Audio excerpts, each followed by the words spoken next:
Hello dear students, welcome back my YouTube channel. आज की इस वीडियो में हम लोग आपके क्लास 12th केमिस्ट्री से एक बहुत ही इंपॉर्टेंट डेरिवेशन सीखने वाले हैं, जो कि आपका सोनीकोट की अपक्रिया है।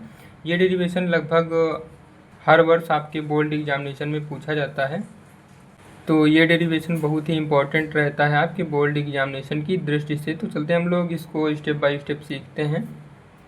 इस डेरिवेशन को करने से पहले सबसे पहले आप इसकी परिभाषा जो भी होगी, डिफिनेशन होगी, उसको आप लिखेंगे तो एक अच्छा इफेक्ट पड़ता है एग्जामिनर के ऊपर और आपको अच्छे नंबर मिलने के चांसेस रहते हैं। तो इसकी डिफिनेशन क्या हो जाएगी? डिफिनेशन को आप दो टाइप से लिख सकते हैं। यहाँ पर मैं दोनों डिफिनेशंस लिखता हूँ, उसके बाद मैं आपको बताता हूँ।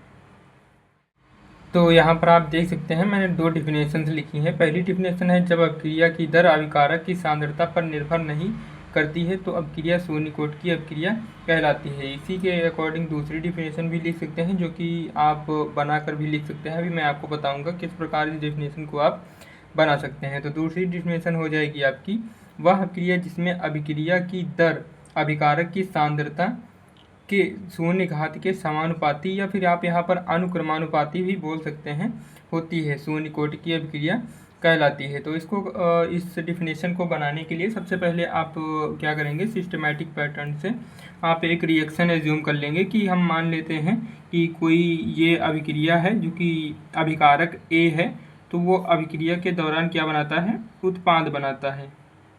यहाँ पर ये उत्पाद बना रहा है, ये अभिकारक है कोई ए जो अभिक्रिया के दौरान उत्पाद बनाता है। आप जानते हैं कि जो जितने भी अभिकारक होते हैं वो अभिक्रिया के उपरांत जो है उत्पाद का निर्माण करते हैं। तो यहीं पर आप बना लेंगे कि अभिक्रिया की जो दर होगी, जिसको हम लोग dx/dt से प्रेजेंट करते हैं, अभिक्रिया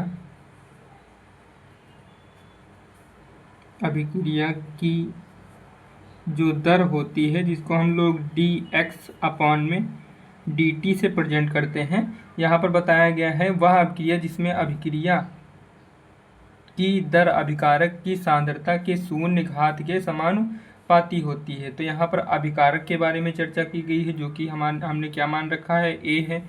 तो अभिकारक ये हो गया, और इसकी सांद्रता के लिए हम लोग यहाँ पर ये ब्रैकेट लगा देंगे, और इसके शून्य घात यानी इसके शून्य घात के समानुपाती या फिर अनुक्रमानुपाती होती है।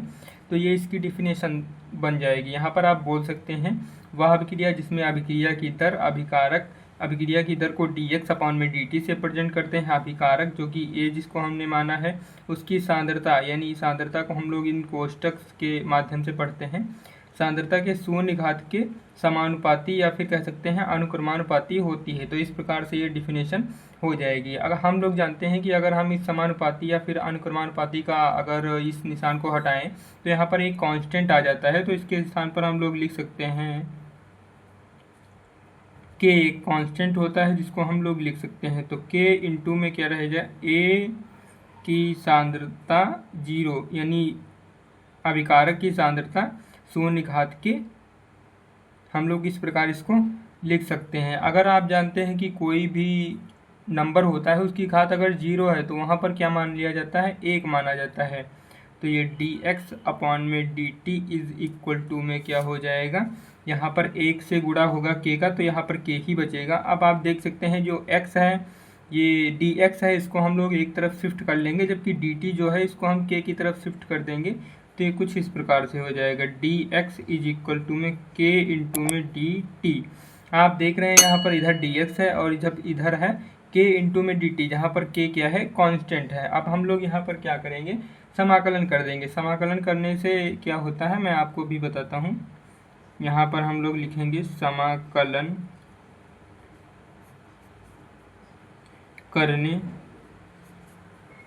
पर, समाकलन जब आप करेंगे तो इधर जो है 1 है, क्योंकि यहाँ पर कोई नंबर नहीं दिया गया है या फिर कोई अचर या चर नहीं दिया गया है, तो यहाँ पर 1 को एज्यूम मान लेंगे कि यहाँ पर 1 हो सकता है, और ये dx और इज इक्वल टू में यहाँ पर k कांस्टेंट है, तो k को बाहर हम लोग शिफ्ट कर लेंगे, और यहाँ पर भी 1 इंटू में dt हो जाएगा। हम लोग यहाँ पर आप देख सकते हैं, यहाँ पर जानते हैं कि अगर डिफरेंशिएशन करें, इंटीग्रेशन करें हम लोग यहाँ पर 1 का,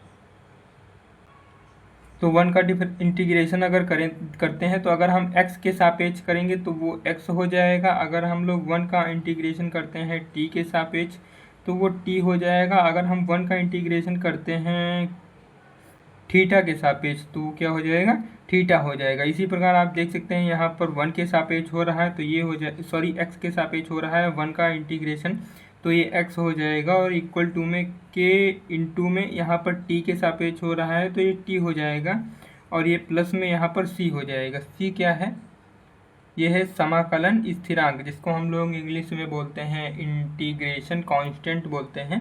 अगर हमको इस c की वैल्यू फाइंड आउट करनी है, आप देख सकते हैं समाकलन स्थिरांक की जो वैल्यू हमको फाइंड आउट करनी है, तो हम लोग यहाँ पर समय को 0 कर देंगे।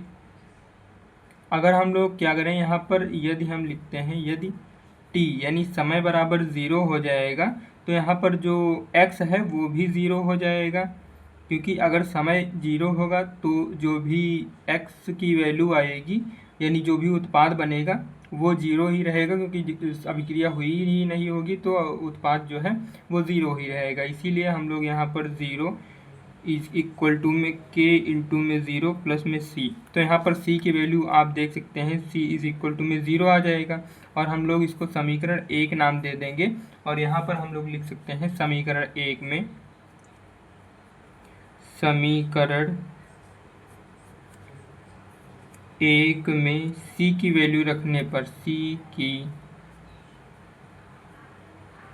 वैल्यू रखने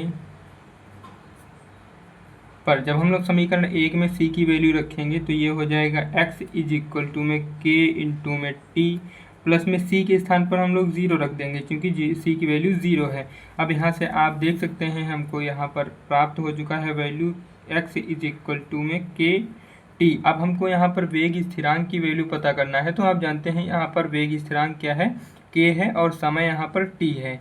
तो यहाँ पर हम लोग वेग स्थिरांक को लिख सकते हैं k इज इक्वल टू में x अपॉन में t लिख सकते हैं। तो यही हो जाएगा शून्य कोटि की अभिक्रिया के लिए वेग स्थिरांक का व्यंजक हो जाएगा। तो इस प्रकार आप इसको डेराइव कर सकते हैं, और यहाँ पर आपसे पूछा जा सकता है, एग्ज़ाम में भी पूछा जा सकता है, वरना आपको 1 नंबर में भी मल्टीपल चॉइस क्वेश्चन जो पहले ही होते हैं उसमें पूछा जा सकता है कि शून्य कोटि की अभिक्रिया का मात्रक क्या होता है। तो यहाँ पर आप बता सकते हैं शून्य कोटि की अभिक्रिया का मात्रक होता है मोल प्रति लीटर,